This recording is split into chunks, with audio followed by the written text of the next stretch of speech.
Get up and get out of here." The sharp command sliced through the still air of first class. Every head turned toward the source of the voice. Linda Matthews, the head flight attendant, her cold eyes and defiant stance blocking the aisle.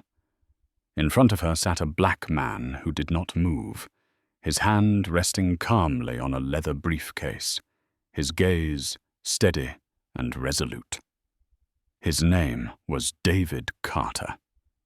Linda stood tall, arms folded, like a wall deliberately erected to bar his way.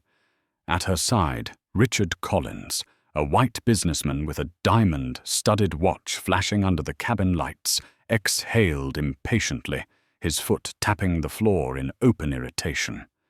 "Seat 2A is mine," he stressed, drawing out each word as if to reinforce his status. David calmly lifted his digital boarding pass, his voice even but firm. "Ma'am, this is my seat, 2A." The pass clearly displayed his name. David Carter. Linda did not bother to check. She snatched it from his hand as though it were a worthless scrap of paper. "Anyone can print a fake ticket," she sneered, tilting her head toward Richard. "This gentleman paid the proper price to sit here. You did not."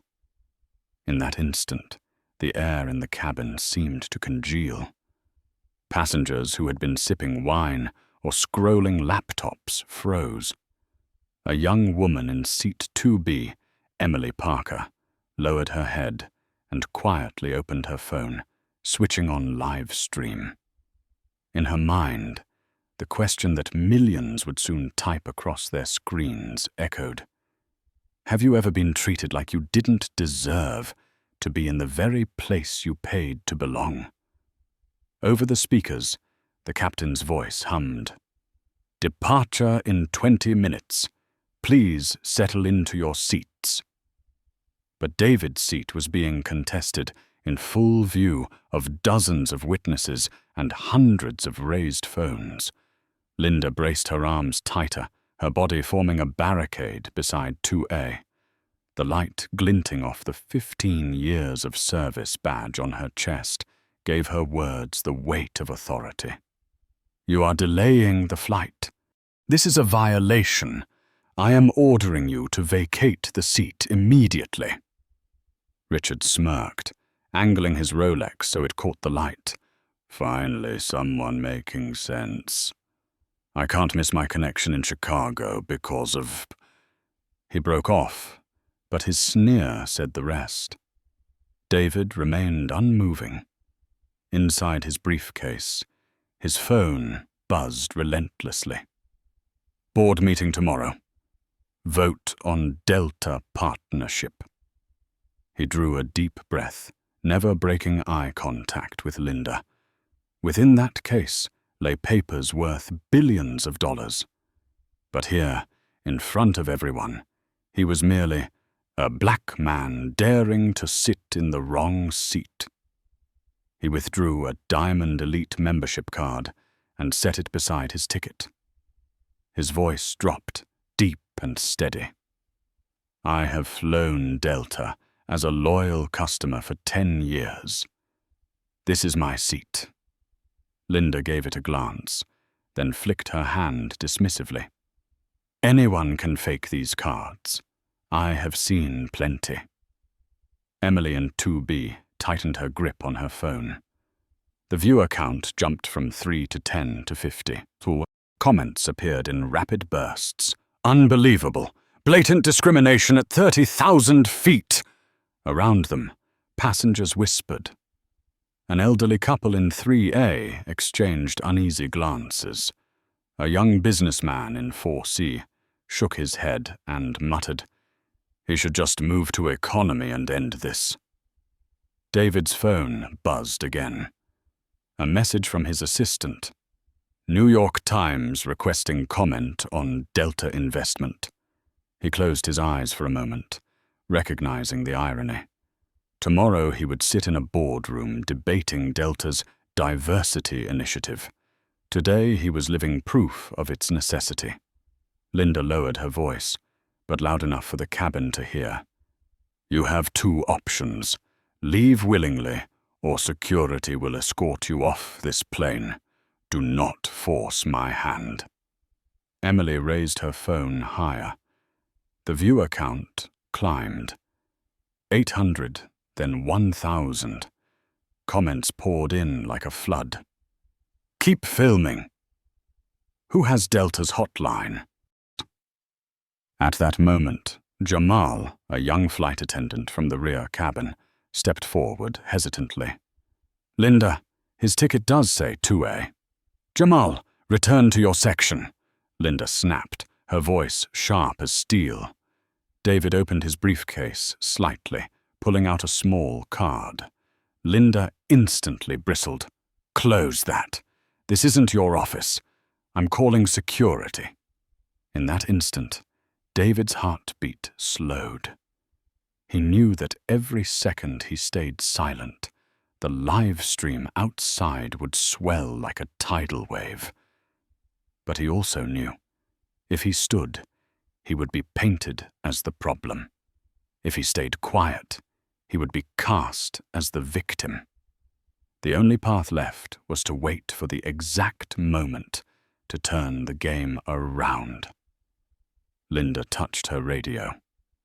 Ground security, this is Matthews on flight 512. We have a non-compliant passenger. Request immediate support at gate C24. Emily bit her lip, her eyes blazing as the counter surged. 3,200, 4,800. The comments erupted. He should sue! This is going to be big news. And just as everyone believed David Carter was nothing more than a powerless passenger about to be dragged away, he tightened his grip on the card in his hand. Under the dim cabin lights, the embossed letters gleamed. David Carter, Chief Executive Officer, Carter Investment Group. He raised his head, his eyes cutting cold through Linda. In his mind, one thought resounded. They think I don't belong here. What they don't know is that I decide who does. The intercom crackled again. Flight 5112 is preparing for departure. All passengers, please settle into your seats. But inside first class, the chaos felt like the opening gust of a storm. Linda Matthews clutched her radio, her voice sharp as a military command. This passenger refuses to comply. I request immediate escort by security. A wave of whispers spread through the cabin. Some passengers lowered their heads, eager to avoid involvement. Yet phones stayed raised, lenses fixed on the black man, who remained motionless in seat 2A. David Carter did not speak, did not stand, did not lash out. He simply sat still, fingers interlaced, inhaling deeply as though bracing himself for the most important meeting of his life. In his mind flashed negotiations worth billions, polished boardroom tables, blinding lights, cold handshakes. Yet nothing compared to this tension, because here no one saw a CEO or a strategic investor. They only saw a black man in the wrong seat. The cabin door swung open. 3 figures entered almost simultaneously. First was Maria Lopez, the 44-year-old chief flight attendant, stern in her immaculate uniform. She strode forward, eyes flicking over David before resting squarely on Linda, waiting for explanation. Next came Thomas Reed, the ground supervisor, flushed and irritable from rushing aboard. He straightened his tie, his face etched with annoyance at being dragged into a petty disturbance. And finally, Officer Sandra Lewis, airport security, stood tall, gaze sharp, yet clouded with hesitation. Linda wasted no time seizing control. This passenger presented fraudulent documents, refused to leave the seat and is delaying the flight. She jabbed her finger at David, her voice loud enough for the entire cabin to hear. Richard Collins quickly piled on. "Exactly. I'm the one who paid full fare for this seat. We cannot let a troublemaker hold everyone back." Maria frowned, turning to David. "Sir, please cooperate. Please. We can arrange another seat for you in premium economy." David handed over his ticket and Diamond Elite card, this time directly to Sandra. Her brown eyes scanned every line, every number. "Documents are valid," she said slowly but firmly. The air froze. Maria's brows knitted. Linda immediately cut in. "Valid or not, the crew has full authority. Aviation law allows us to reassign seats in the interest of flight safety." Sandra pressed her lips together. She knew Linda was twisting the rules. Yet in uniform, she also knew her limits. Her eyes met David's, silently saying, "I understand, but my hands are tied." Meanwhile, Emily Parker's live stream exploded. Viewers surged from 4,800 to 7,200, then 9,000. Comments poured in. "This is blatant racism. Who has Delta's hotline? Call now. He should sue." David stayed silent. Inside, anger pressed against his chest like fire. But he knew one outburst would brand him aggressive passenger. All evidence would vanish under a single phrase. Security had to intervene. Thomas Reed stepped forward, voice full of authority. "Sir, to keep this flight on schedule, we require you to step off. You can resolve this later." A collective gasp swept through the cabin. Several passengers objected. "This isn't fair," shouted the man in 4C. "His papers clearly show 2A, cried the elderly couple in 3A. But Richard Collins only smirked, sinking back into seat 2A, as if preparing to pop open champagne. At last, order is restored. Emily's phone zoomed on his smug grin. Comments erupted. "Unbelievable. Tag CNN. BBC now." Sandra leaned toward David, her voice low enough for only him. "Please cooperate. You won't win here. Let me escort you quietly." David lifted his eyes to hers. A fleeting smile crossed his lips, tinged with pain, but carrying a secret no one else knew. He murmured, "You're right. Arguing here solves nothing." But they have no idea who they're removing. Slowly he rose. The cabin held its breath at each movement. Linda's smile curled in triumph. Richard muttered, "Finally he knows his place." Maria nodded to Thomas to file the report. "Non-compliant passenger." But as David picked up his leather briefcase, the cabin light reflected off a card lying exposed on the table. Emily instinctively zoomed in, her camera trembling, but clear enough to reveal the embossed words. David Carter, Chief Executive Officer, Carter Investment Group. Thousands of live stream viewers erupted in comments. "Oh my God, he's a CEO! They just kicked out their biggest investor. Craziest plot twist of the year." Sandra froze. Maria's eyes widened in shock. Thomas Reed stared in disbelief. Linda Matthews, who seconds ago wielded absolute power, felt her victorious smile shatter. As for Richard Collins, champagne glass trembling in his hand, foam spilling over, he suddenly realized the seat he had claimed with such smugness belonged to a man powerful enough to bring an entire airline to its knees. David gripped his briefcase and stepped deliberately into the aisle. His voice rang out, not loud but sharp as a blade slicing through the noise. "Before I leave this plane, perhaps you should call your highest authority." The air fell silent. First class, once the sanctuary of the elite, had become the stage for a reckoning no one could have foreseen. The entire first-class cabin held its breath. No one moved. The business card in David Carter's hand was like a live grenade, paralyzing every motion of those who had just dismissed him. Maria Lopez drew a sharp breath. Her eyes flicked from the card to David's face, then down to the polished leather briefcase. Her heart pounded. In that moment, 18 years of airline experience meant nothing, because standing before her was no longer a disruptive passenger.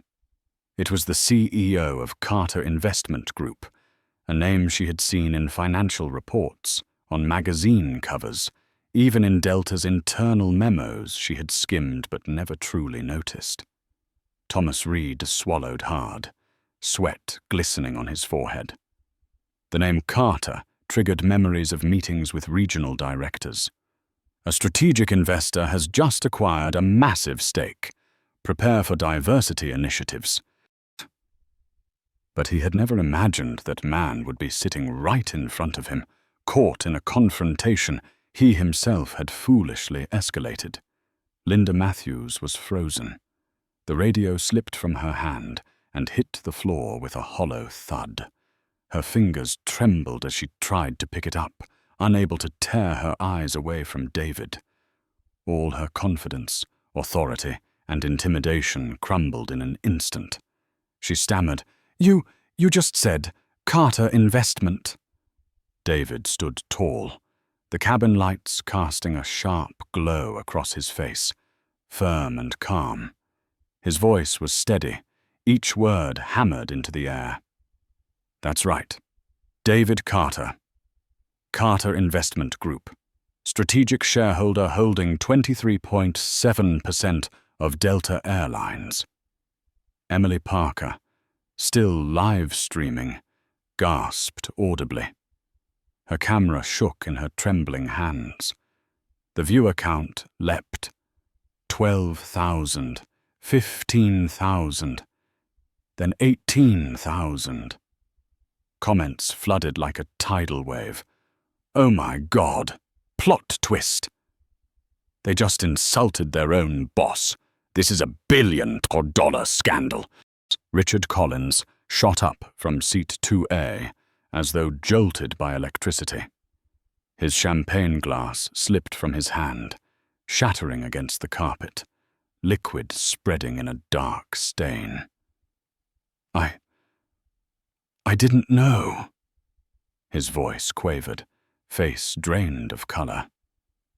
The seat he had fought so hard to claim had become the hottest seat in the world, and he, the man who sat in it, had become the living symbol of humiliation.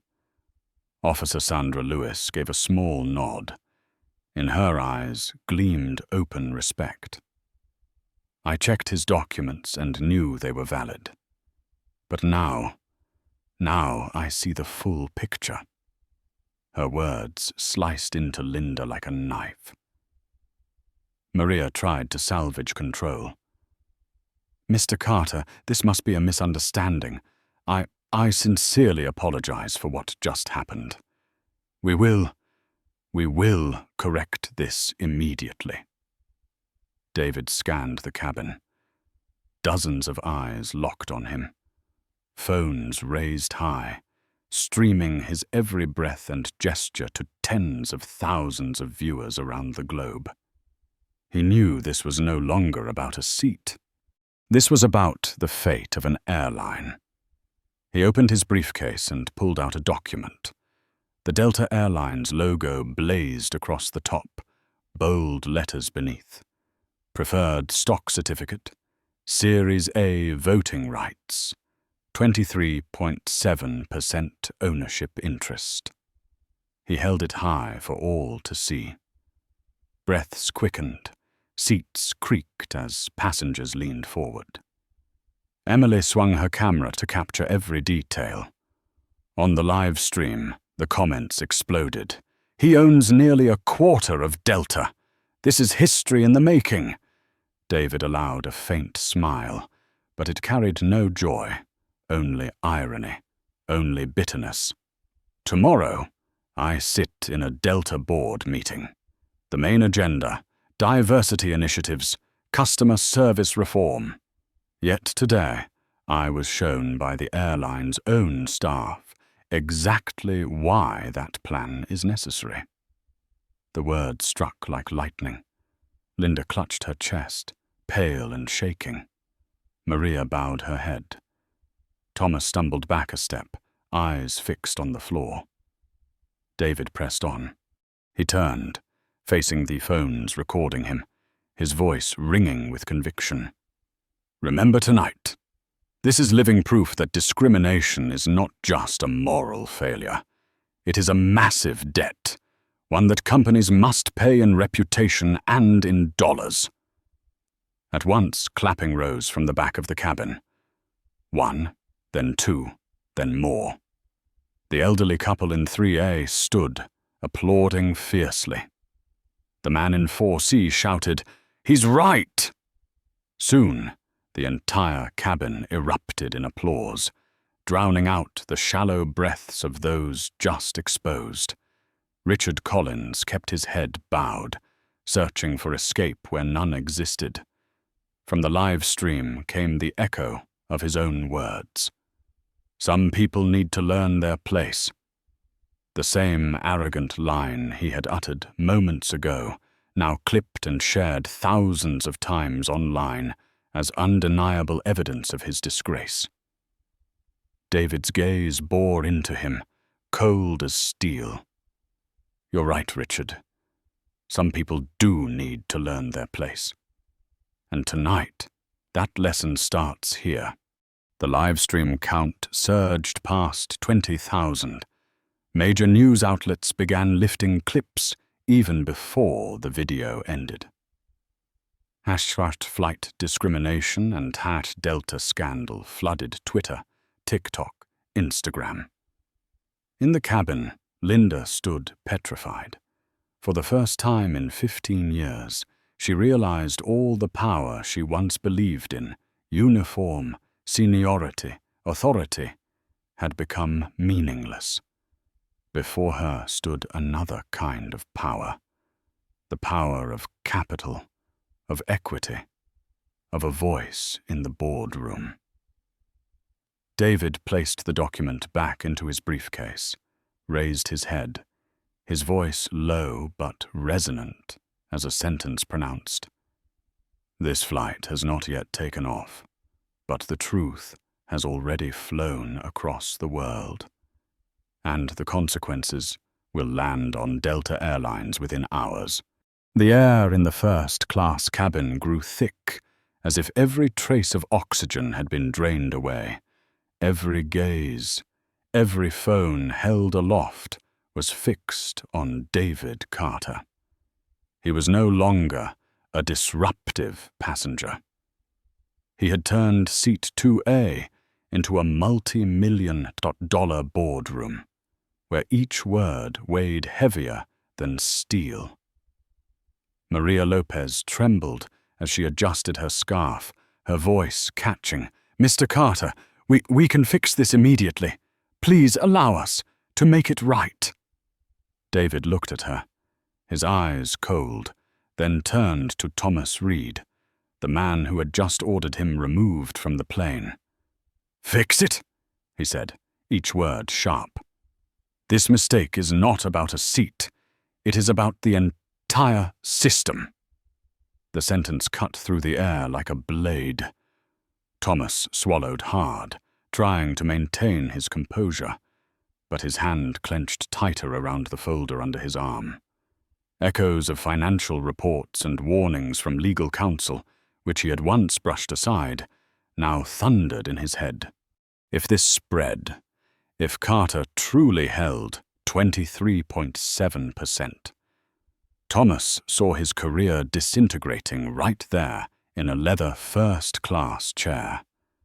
Linda Matthews stood frozen, her body burning as though set aflame. 15 years of experience, thousands of flights, countless commands, all of it now reduced to the hollow shell of someone awaiting a verdict. She tried to speak, but her throat was raw. No words came. Meanwhile, Emily Parker's live stream exploded like an earthquake. The counter surged. 28,000, 35,000, then 40,000 viewers watching in real time. Emojis flooded the screen. Angry faces, hearts of support, comments scrolling endlessly. "This is Delta's most expensive lesson yet." "I'm canceling my ticket right now." "He's too calm. This is real power." David calmly unlocked his phone. A stock market app glowed across the screen, numbers bathed in red. Delta Airlines down 2.3% in after hours trading. He tilted the screen so everyone could see, his voice steady, not raised, yet echoing clearly through the cabin. In just 15 minutes since this live stream began, Delta's market value has lost more than $4 billion. All of this because of one moment of discrimination. A collective gasp rippled through the passengers. Maria collapsed into the nearest seat. Thomas's lips drained of color as he clutched his folder. Linda staggered, gripping a chair for balance. David continued, his voice firm, each sentence like a hammer striking. "You think a seat is a small matter. But let me tell you, in business, every customer experience has a price. And this mistake has already been priced by the market."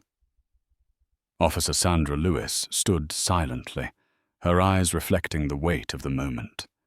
She realized this was no longer a dispute over seating. This was a public trial, with evidence captured on phones and judgment handed down by millions of eyes watching live. From the rows behind, whispers spread. A young businessman flipped open his laptop and pulled up Bloomberg. The headline was already there. "Delta Airlines faces PR crisis. Live stream of black passenger forced from seat goes global." Richard Collins, the man who had stolen seat 2A, shrank into himself. He longed to vanish from the cameras, but Emily swung her lens directly toward him. Comments poured in. "That's the guy who told David to move. He laughed at injustice. Now he's a global joke." David turned his gaze on him, piercing, unyielding. "Mr. Collins, a few minutes ago you said, 'Some people need to know their place.' I agree. But tonight, that place is not mine." The cabin erupted with a chorus of gasps. Applause thundered first from seat 4C, then from the elderly couple in 3A, then rippled down the rows until it filled the entire cabin like a tidal wave, drowning out the ragged breaths of Linda and Thomas. Maria, desperate to regain control, clutched her radio, her voice trembling on the edge of a plea. "Operations, connect me to the regional manager immediately. This is a level 1 emergency." David slowly lowered himself back into seat 2A, his seat, where it had all begun. He placed his leather briefcase on the tray table, opened it, and neatly arranged documents as though the cabin itself were now his boardroom. His tone was calm but laced with irony. "You're right to worry. I'm not just a difficult passenger. I am a strategic shareholder. And tonight, Delta Airlines has handed me the perfect case study, proving exactly why reform is necessary." Emily Parker's hands shook as she held her phone, but her face glowed. She whispered, barely audible yet still caught by her microphone. This isn't just a story. This is history. David closed his phone, his eyes sweeping across the stunned faces around him. His voice dropped low, but rang with unwavering force. Never underestimate a person because of the color of their skin or the way they appear, because the one you demean may be the very one who holds your future. Applause erupted again, louder, rolling like thunder. Outside the cabin, in Delta's headquarters boardroom, phones rang incessantly, warning emails poured in. The real storm had only just begun. Applause thundered through the first-class cabin, but on the crew's side, fear was mounting. Maria Lopez clutched her radio with trembling hands, her voice hoarse. "Operations, get the regional manager here immediately. High priority emergency." Minutes later, the sound of hurried footsteps echoed up the jet bridge. A woman appeared. Elena Vargas, regional manager, 52 years old, her face stern but her eyes betraying tension. She had weathered hundreds of incidents, large and small, but never before had she walked into a first-class cabin full of raised phones, a global live stream, and a strategic shareholder seated squarely in 2A. Elena moved swiftly, her eyes flicking from Linda Matthews to Thomas Reed, and finally resting on David Carter. One look was enough. She knew this was no mere seating dispute. This was a category 5 storm, poised to sweep away careers and perhaps the company itself. "Mr. Carter," Eleanor spoke, her voice unusually soft, her head dipping in a slight bow. "I sincerely apologize. I did not realize the situation had escalated this far. Please, allow us the chance to make this right." David lifted his gaze from the documents spread across his tray table. He sat upright, not as a dismissed passenger, but as a CEO presiding over a boardroom. "Make this right?" His voice was steady, firm. "An apology is not enough. Delta Airlines has shown the world that the problem is not one person, but the system, and the system must be rewritten." Emily Parker angled her phone, breath quickening with anticipation. The live stream had passed 50,000 viewers. Comments exploded across the screen. "He's about to deliver an ultimatum. This is history in the making." Linda Matthews stood paralyzed, her hands shaking uncontrollably. She stammered, "Sir, I was only following protocol." David cut her off, his gaze sharp as steel. "Show me the protocol that says a black passenger should automatically be treated as a fraud. Show me the line in your handbook that grants staff the right to humiliate a customer in front of everyone. Is it there?" Linda opened her mouth, then closed it. No sound came. 15 years of experience reduced to meaningless fragments. David turned his phone screen outward, displaying Delta's stock chart awash in red. In the past 30 minutes, more than $4 billion in market value has vanished. If this continues, that number will double. Let me be clear. Delta is not just losing money. Delta is losing trust. Elena Vargas clenched her fists, her heart pounding. She knew every lens was capturing her, that each bead of sweat and every frown could become an emblem of failure across social media. David closed the folder before him and drew out a thick packet stamped "Confidential, Board Review." He placed it deliberately on the tray, his voice dropping low, yet resonating like thunder. "This is the reform plan prepared by Carter Investment Group. I call it The Carter Protocol. And Delta Airlines has exactly 24 hours to accept or reject it. Maria Lopez held her breath. Thomas Reed broke into a cold sweat, retreating a step. Linda Matthews shook uncontrollably, too afraid to lift her head.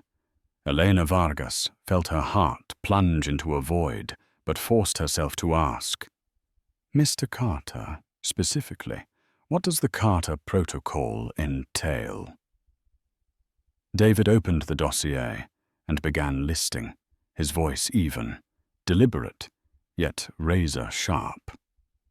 First, all frontline employees, from flight attendants to ground staff, will be required to complete a minimum of 40 hours of anti-bias training annually. No training, no customer contact. Second, Delta will deploy an AI system to monitor discriminatory behavior, analyzing service data in real time. Any alerts will go directly to senior management.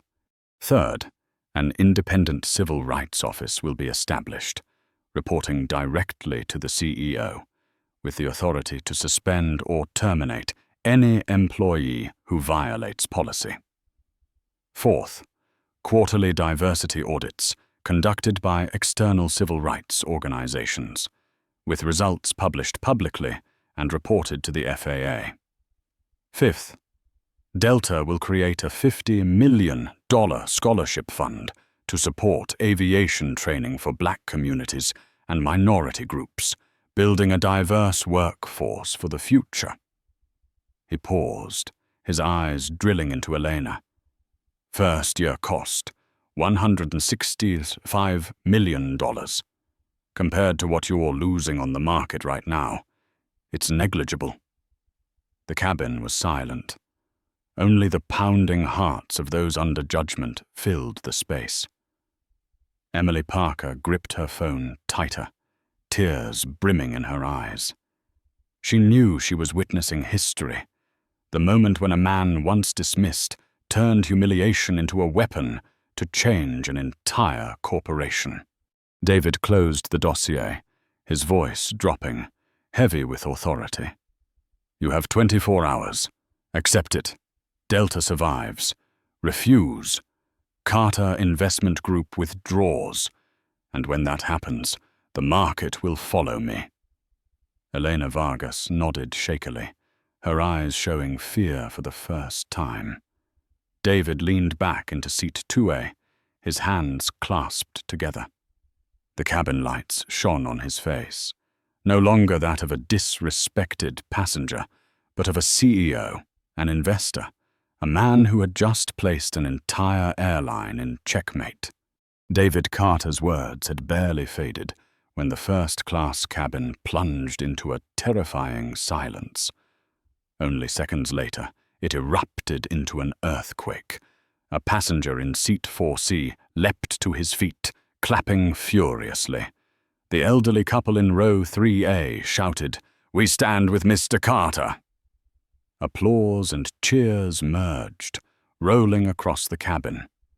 No one held on to the polite quiet usually found in first class. They knew they were witnessing history. Emily Parker's voice trembled through her live stream, her throat tight with emotion. "You are watching live as Delta Airlines faces an ultimatum from its own strategic shareholder. This isn't just about a seat, it's about the future of this entire airline." Viewership surged past 70,000. Comments poured in like a flood.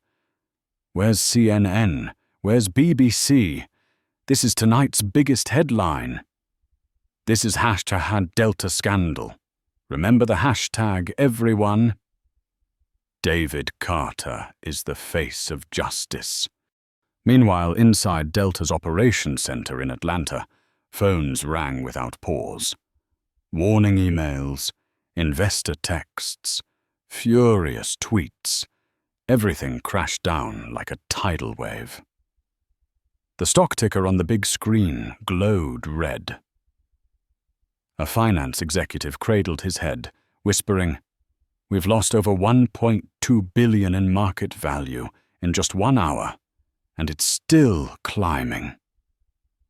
Back in seat 2A, Elena Vargas struggled to keep her composure.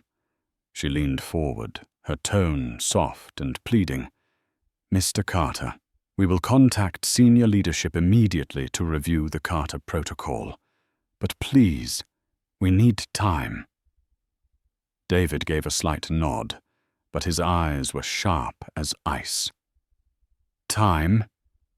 I've given Delta years, hundreds of discrimination complaints, ignored.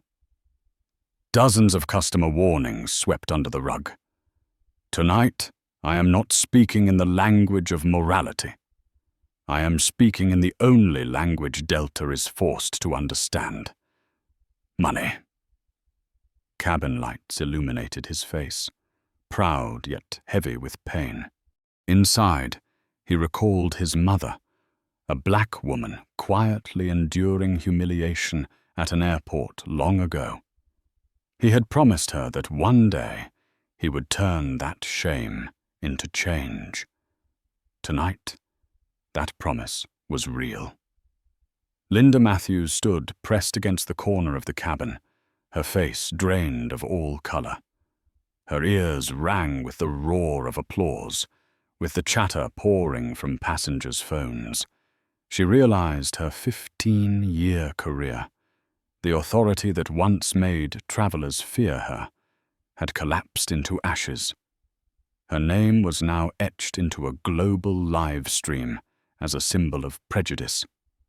Thomas Reed was drenched in cold sweat. His mind thundered with numbers. FAA penalties that could reach hundreds of thousands per violation.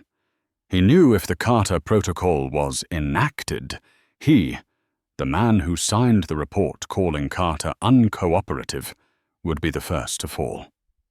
David pressed on. He pulled up another screen, a graph of social media trends. "In the past 40 minutes, he said firmly, negative sentiment toward Delta on Twitter has risen 73%. Instagram is flooded with the hashtag #flight discrimination. TikTok, over 2.4 million views in just 30 minutes. Do you know what this means? It means Delta is losing an entire generation of customers." Sandra Lewis, the airport security officer, sighed softly, her eyes glowing with admiration.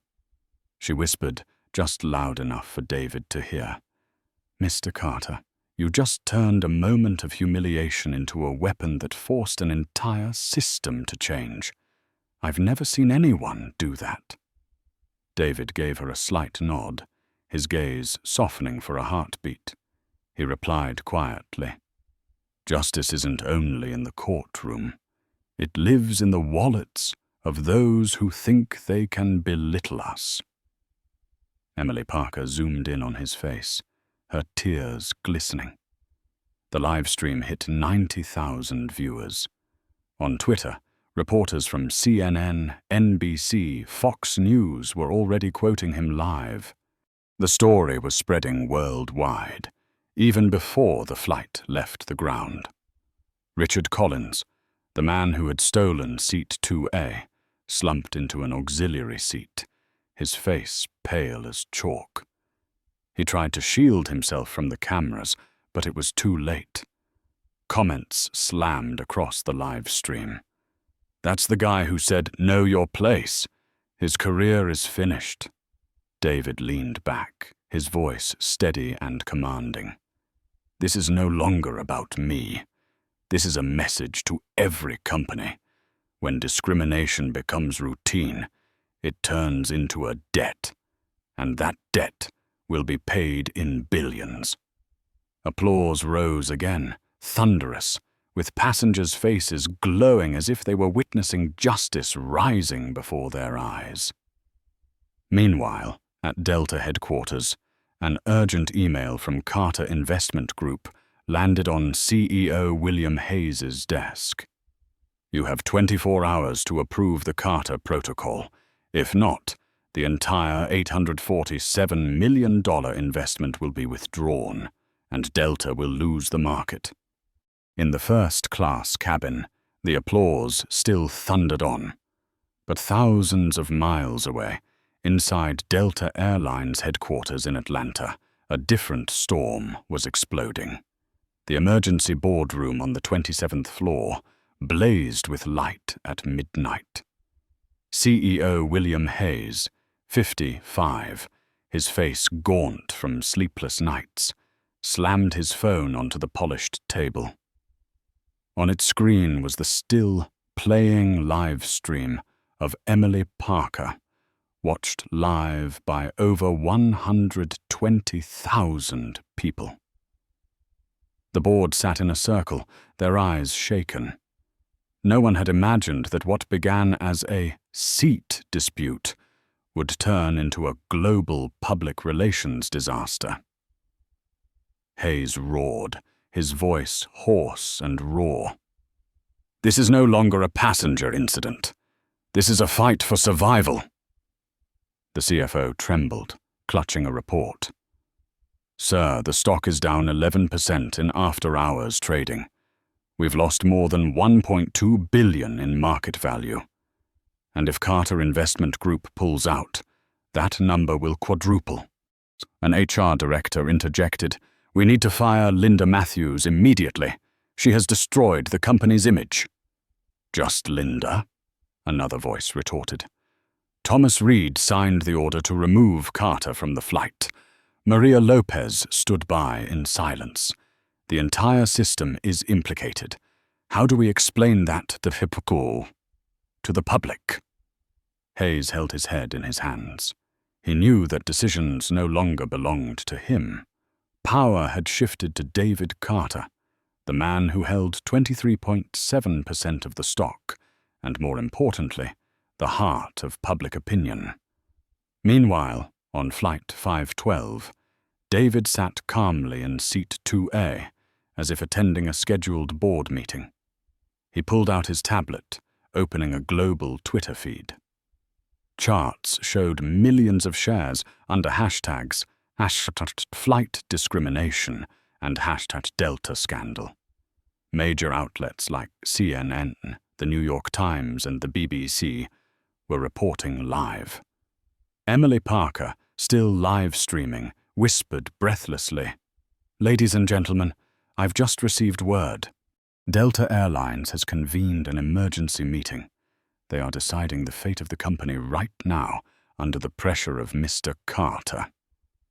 Viewership surged past 150,000. Comments swarmed. "This is justice delivered through financial power.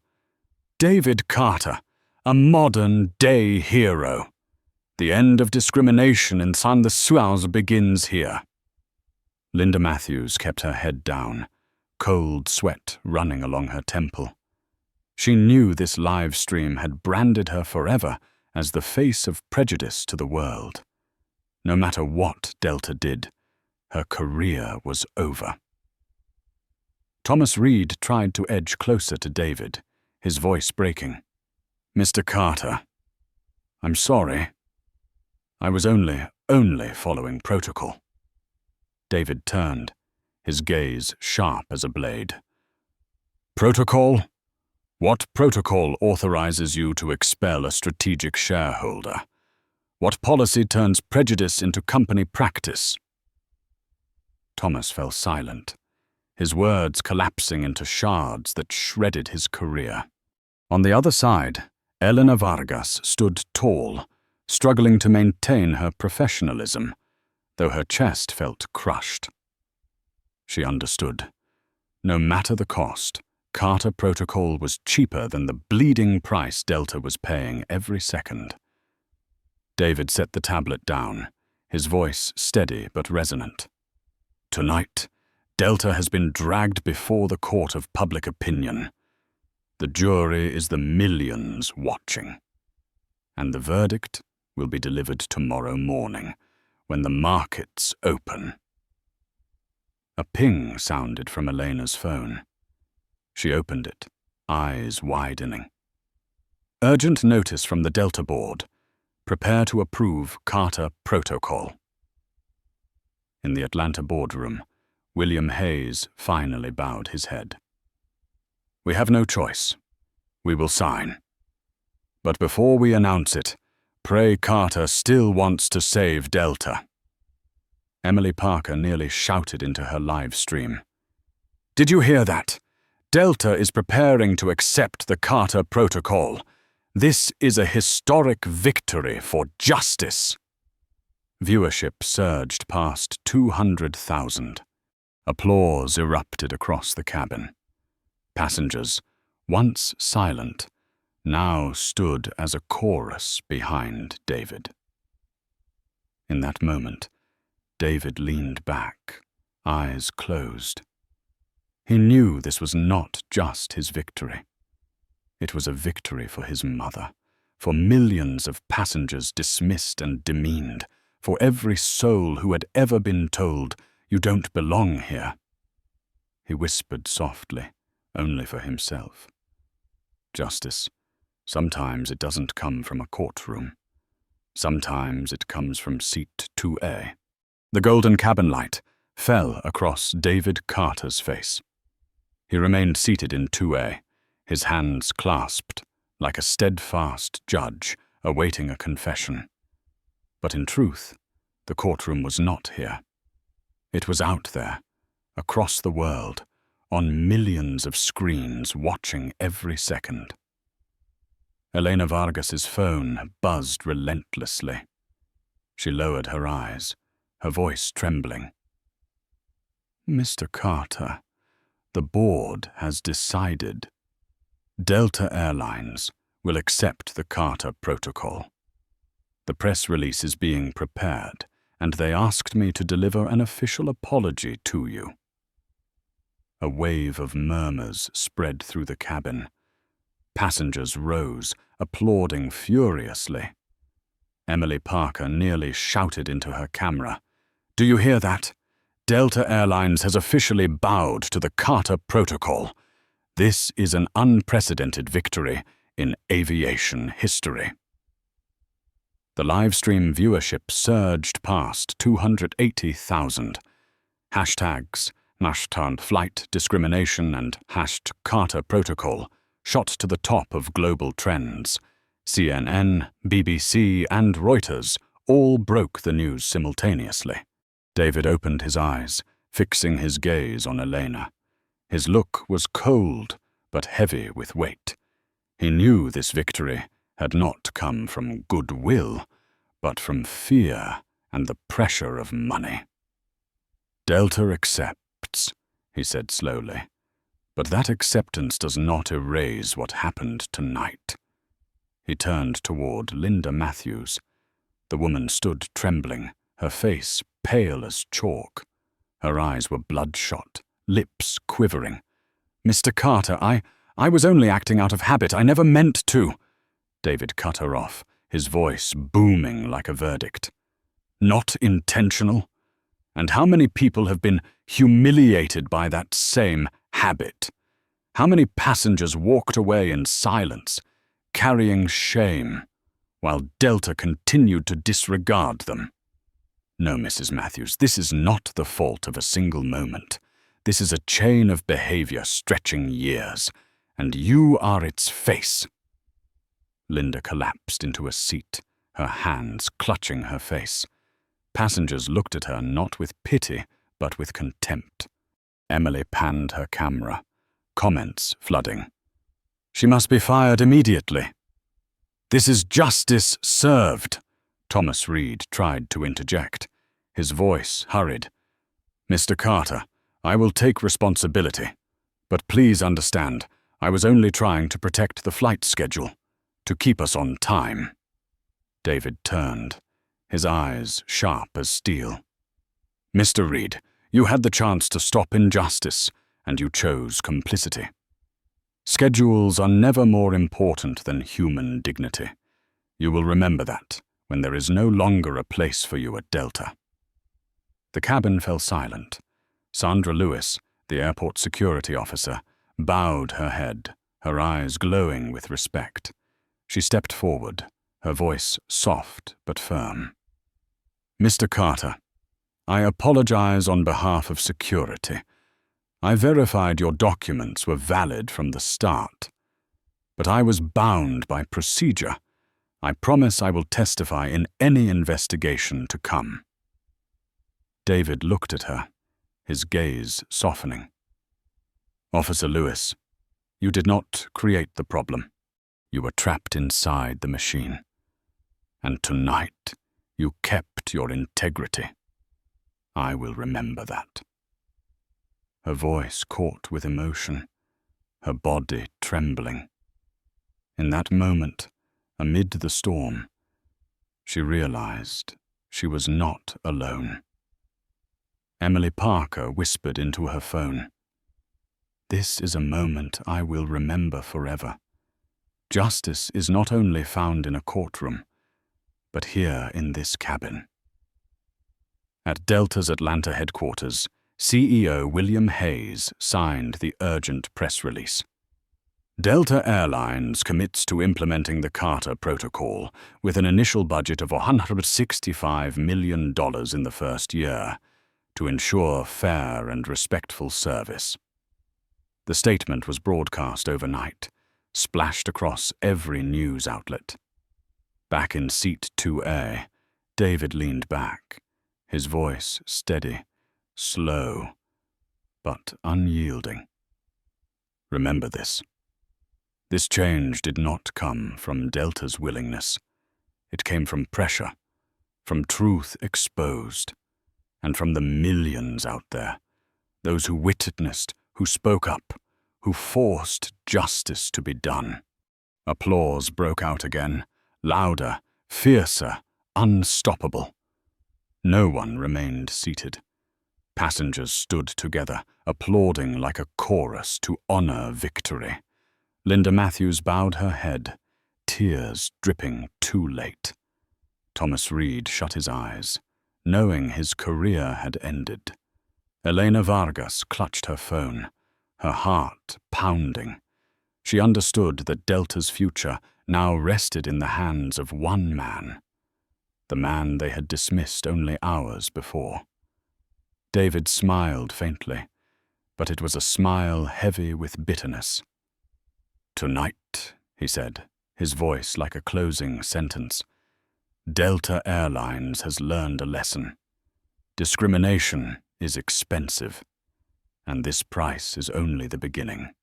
The news exploded like a bomb. Within hours, from New York to London, from Tokyo to Johannesburg, every morning headline carried the same name: David Carter, strategic shareholder of Delta Airlines, discriminated against on Flight 512. CNN broke in with an urgent report. A black businessman forced from his first-class seat. No one knew he was a shareholder controlling nearly 24% of Delta. BBC analyzed, this is not merely a service incident, but a cultural and governance shock. On social media, the hashtag #HatCarterProtocol reached 2.3 million mentions after just one night. In Delta's command center in Atlanta, CEO William Hayes, his voice nearly gone from non-stop calls, slammed his phone onto the conference table. On the screen still played the live stream of Emily Parker, watched live by more than 120,000. The board sat in silence, their faces shaken. No one had imagined that what seemed like a simple seat dispute could spiral into a global PR disaster. Hayes roared, his voice raw. "This is no longer a passenger incident. This is an existential crisis." The CFO's hand trembled as he clutched the financial sheets. "Sir, the stock is down 11% in after-hours trading. We've lost over $1.2 billion in market value. And if Carter Investment Group pulls out, that number will quadruple." The HR director cut in. "We must fire Linda Matthews immediately. She destroyed the company's image." Another voice countered sharply. "Only Linda. Thomas Reed signed the report to remove Carter from the plane. Maria Lopez stood by in silence. The entire system is implicated. How do we explain this to the public?" Hayes buried his face in his hands. He knew the truth. Decisions were no longer his to make. Power now rested with David Carter, the man holding 23.7% of shares, and, more importantly, the heart of public opinion. On board Flight 512, David Carter sat calmly in seat 2A, as if attending a board meeting long planned. He tapped his screen, watching Delta's stock chart plunge, the graph bleeding red. In just 24 hours, it had dropped more than 11%, wiping out $1.2 billion in market value. And he knew this was only the beginning. Emily Parker's live stream neared 300,000 viewers, her voice breaking. "Ladies and gentlemen, this is proof that discrimination is not only morally wrong, it is an enormous debt, one even the biggest corporations cannot escape." Comments poured in. "I will never fly Delta again. Implement the Carter Protocol now. This is an equality revolution in the skies."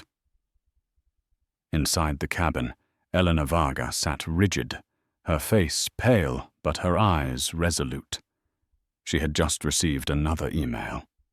Delta Airlines had officially signed its acceptance of the Carter Protocol. The plan would be announced within 12 hours, alongside the firing of Linda Matthews and the indefinite suspension of Thomas Reed.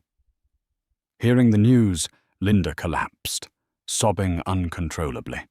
But the applause and the burning stares around her left no room for sympathy. To passengers, she had become the face of a Yahusik culture. Thomas Reed sat hollow, eyed, silent. He knew his career was not only over. His name would appear in business school case studies worldwide, a permanent cautionary tale. David Carter watched it all, his expression not one of rage, but of weight. He understood. Individuals may err, but the system was the root, and this system would now be rewritten.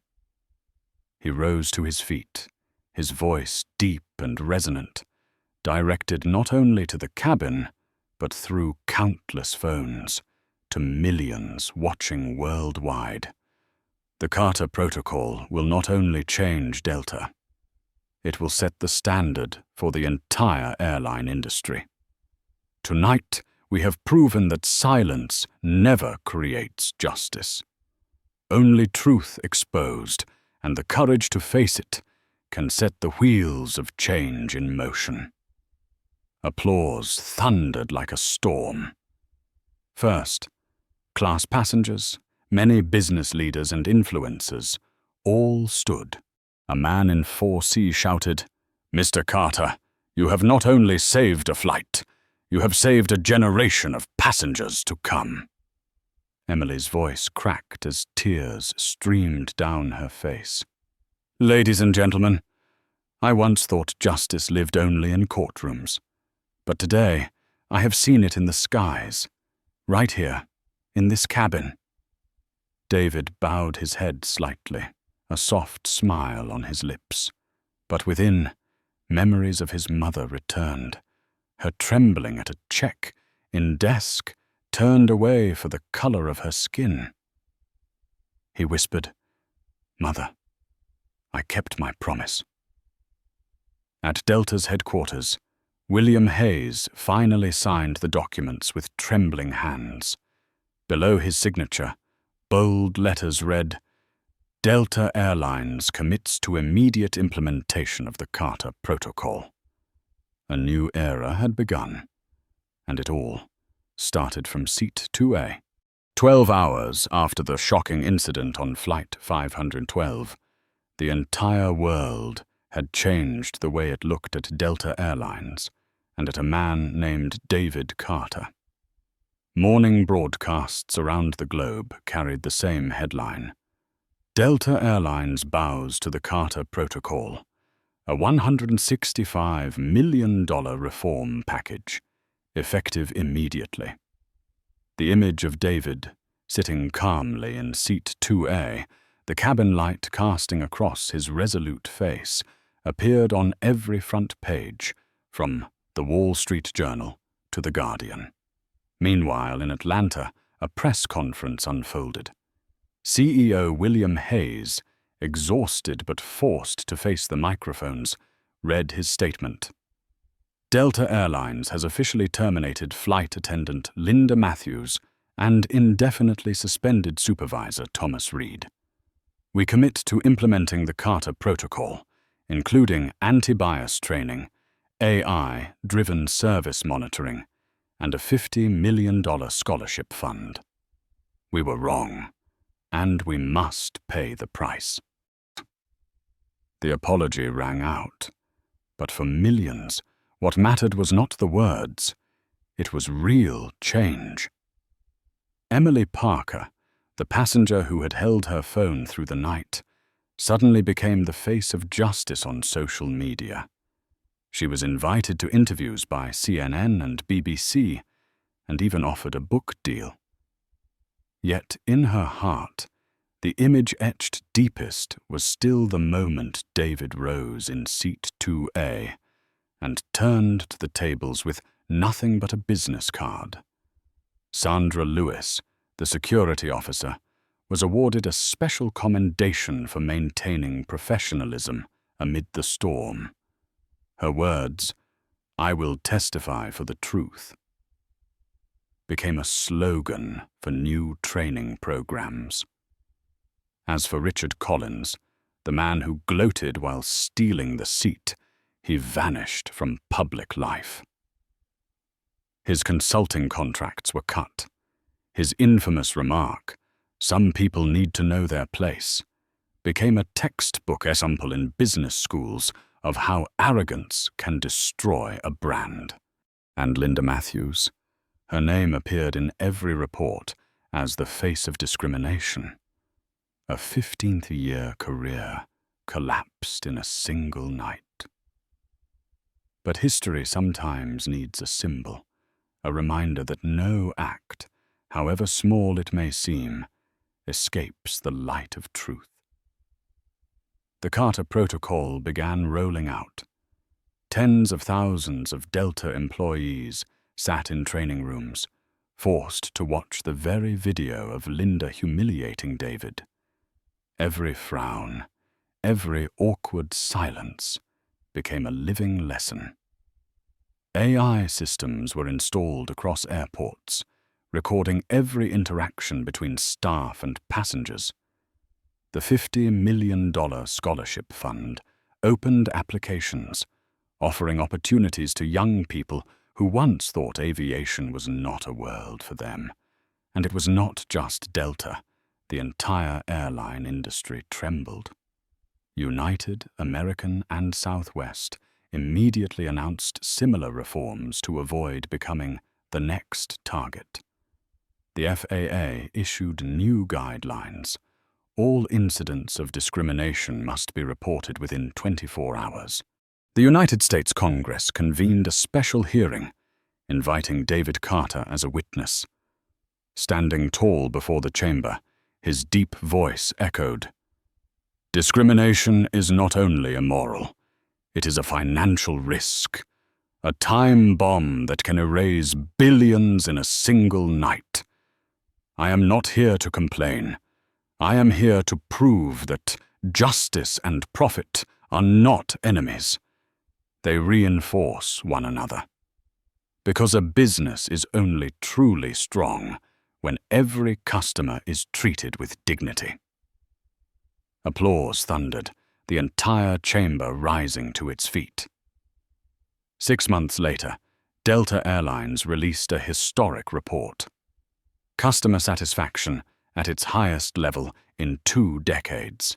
Discrimination complaints down 47%. Revenue from black business travelers up 31%. Delta's stock, after its disastrous fall, rebounded spectacularly, reaching new highs powered by renewed trust. At an international aviation conference, David Carter walked onto the stage. Before him sat hundreds of CEOs, investors, and policymakers. He held up a boarding pass, the very one with his name on seat 2A, and spoke, his voice booming like thunder.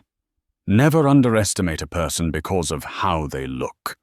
That night, I was treated as a fraud, but the truth was, I was the largest shareholder in the room, and from a seat that was stolen, I built the foundation of global reform. The hall erupted in applause. Emily Parker sat in the front row, tears in her eyes. Sandra Lewis smiled quietly to herself, and in David's heart, his mother's voice returned. Prove that you belong, not just for yourself, but for everyone who will walk this path after you. David bowed his head gently, a silent vow to her and to the world. In the world of business, people often believe that power lies in numbers, shares, market capitalization, revenue. But the story on Flight 512 reveals a deeper truth. Real power lies in the ability to force an entire system to change when it is wrong. David Carter did not just reclaim seat 2A for himself. He turned a moment of humiliation into a catalyst, transforming the silence of the past into thunder that compelled a multi-billion-dollar corporation to bow its head. Delta Airlines did not accept the Carter Protocol because they wanted to. They accepted it because they had no choice. And in that moment, it was proven that justice is not only a moral concept, it is a survival strategy. Remember this: every look of disdain, every word of discrimination can ignite a storm. But equally, every act of courage, every voice that dares to speak, can become the spark of a revolution. So if you have ever been belittled, ever heard the words, "You don't belong here," remember the story of seat 2A. Because perhaps you are the one holding the future of an entire system. If you believe that discrimination is expensive, fan biet lakai ja hong ai kote tranoi, hit like to spread this message. Do not forget to subscribe so you never miss the next stories, where justice is not only spoken of, but carried out in everyday life. And I want to hear from you. Leave a comment with just 2 words, justice. Because when we type those 2 words together, we are not just telling a story. We are creating change.